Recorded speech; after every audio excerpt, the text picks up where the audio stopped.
ಯಾವುದೇ ಪರೀಕ್ಷೆ ಇಲ್ಲದೆ ಜಿಲ್ಲಾ ಪಂಚಾಯಿತಿಯ ವ್ಯಾಪ್ತಿಗೆ ಒಳಪಡುವಂತಹ ಗ್ರಾಮ ಪಂಚಾಯಿತಿ ಹುದ್ದೆಗಳಾಗಿರುತ್ತೆ. ಪಿಯುಸಿ ಪಾಸ್ ಮಾಡ್ಕೊಂಡಿದ್ರೆ ಆದ್ರೆ ಖಂಡಿತವಾಗ್ಲೂ ಅಪ್ಲೈ ಮಾಡಿ.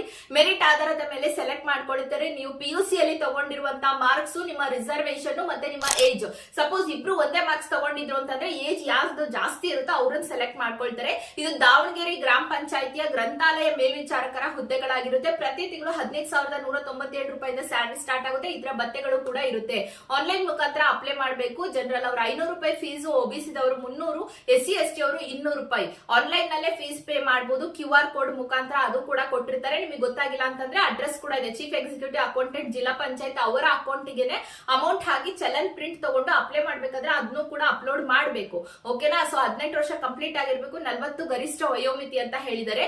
ಸೊ ನೀವು ಇದನ್ನ ಅಪ್ಲೈ ಎಲ್ಲ ಮಾಡಿದ ಮೇಲೆ ಸ್ವೀಕೃತಿ ತಗೊಂಡು ಜಿಲ್ಲಾ ಪಂಚಾಯತ್ ಕಚೇರಿ ಆಡಳಿತ ವಿಭಾಗ ಕೊಠಡಿ ಸಂಖ್ಯೆ 25ಕ್ಕೆ ಹೋಗಿ ಅಲ್ಲಿ ಮುಟ್ಟಿಸಿ ಡಾಕ್ಯುಮೆಂಟ್ಸ್ ಜೊತೆಗೆ ಸೊ ಸ್ವೀಕೃತಿ ತಗೊಂಡ್ರೆ ಇನ್ನಮ್ಮ ಪ್ರೊಸೀಜರ್ ಮುಗಿಯುತ್ತೆ. ಸೊ ಅವ್ರ ಮೆರಿಟ್ ಆಧಾರದ ಮೇಲೆ ನಿಮ್ಮನ್ನ ಸೆಲೆಕ್ಟ್ ಮಾಡಿದ್ರು ಅಂದ್ರೆ ನಿಮ್ಮ ಲಕ್. ಓಕೆನಾ? ಸೊ ಇಷ್ಟು ರೀತಿಯಾದಂತಹ ಪ್ರೊಸೀಜರ್ ಇದೆ. ಇದರ PDF ಕಮೆಂಟ್ ಬಾಕ್ಸ್ ಅಲ್ಲಿ ಹಾಕಿರ್ತೀನಿ. ಇಂಟ್ರೆಸ್ಟೆಡ್ ಅವರು ತಗೋಬಹುದು.